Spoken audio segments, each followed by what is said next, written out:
Halo semuanya, kita ketemu lagi di bab kedua dari teori VCPR, yaitu mengenai prediksi bentuk molekul. Saya Muyas dan halaman saya bisa dicek di unacademy.com/user/rahma.muyas. Jadi yang awal itu adalah prediksi bentuk molekul.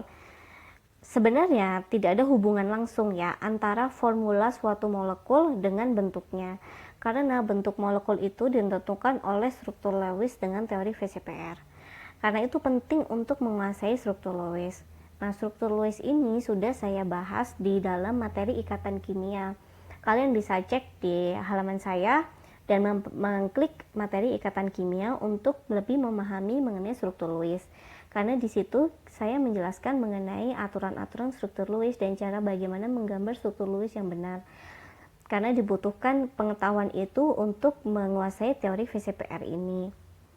Di teori VCPR itu dinyatakan bahwa tiap molekul akan memiliki geometri di mana gaya tolak antar elektron di kulit valensi terminimalisasi.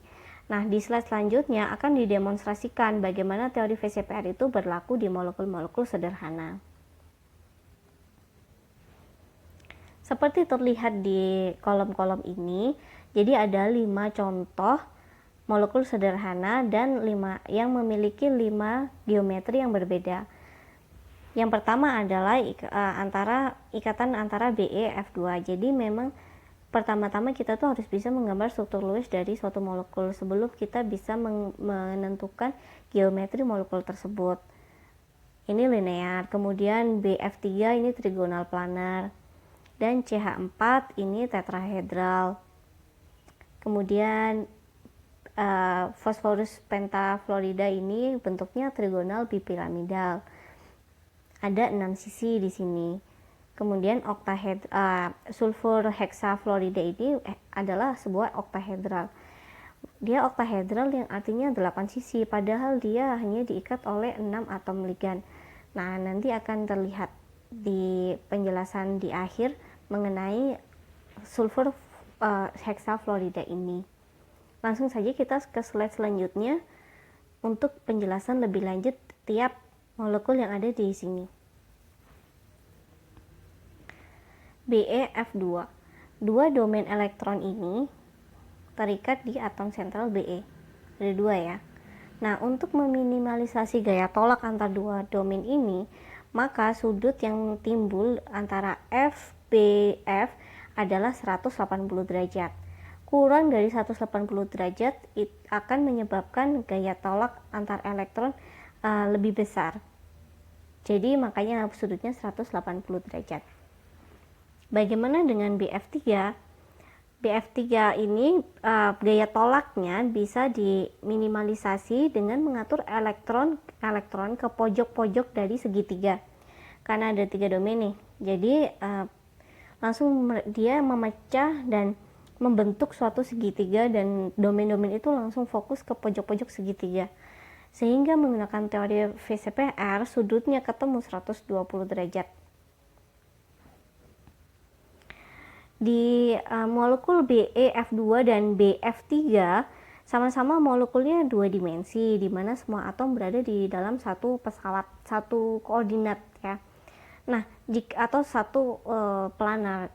Jika kita mengaplikasikan peraturan yang sama ini di metana, kita akan dapat kotak planar sebagai geometri dengan sudut 90 derajat, ya kan? Nah, sedangkan jika kita gunakan sistem 3 dimensi, maka kita dapatkan geometri tetrahedral dengan sudut 109 derajat, 28. Ini karena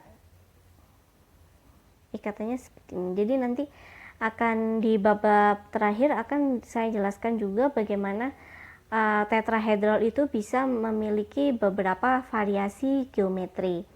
Nanti akan saya jelaskan satu persatu di bab selanjutnya. Nah, untuk ini adalah trigonal bipiramidal suatu molekul Phosphorus pentafluorida. Ada 5 domain di elektron, ada 5 domain elektron di atom sentral P. Ya, F, F, F, F, F. Nah, untuk meminimalisasi tolakan ke 5 domain ini, maka sudut di ekuator adalah 120 derajat. dan sudut di aksis ini adalah 90 derajat. Gaya tolak di antara kelima elektron valensi di atom fosfor ini bisa diminimalisasi dengan mendistribusikan elektron-elektronnya ke pojok-pojok trigonal bipiramidal. Jadi bentuknya ini adalah piramid yang dua kali atas bawah piramid. Jadi makanya namanya bipiramidal. Kemudian yang terakhir adalah penjelasan mengenai sulfur hexafluorida. Jadi ada 6 domain di sulfur hexafluorida ini, oke. Nah, gaya tolak antara elektron-elektronnya diminimalisasi dengan membentuk sebuah oktahedron. Oktahedron sendiri berarti adalah 8 sisi. Tapi sebenarnya ada 6 pojok yang menarik kita. Nah, untuk membayangkan geometri molekul sulfur hexafluorida, letakkan fluor di sisi berlawanan dengan atom sulfur dengan sistem koordinat x, y, z. Nah, kita dapatkan sudut di ekuator tiap F ini adalah 120 derajat dan sudut di aksis adalah 90 derajat. Nantinya ini akan lebih jelas lagi, saya jelaskan lebih rinci lagi di bab selanjutnya mengenai oktahedron. Jadi nanti oktahedron itu punya beberapa variasi major untuk geometri molekulnya. Jadi di sini lebih ke bagaimana nanti kita bisa memprediksinya, tapi lengkapnya ada di bab selanjutnya.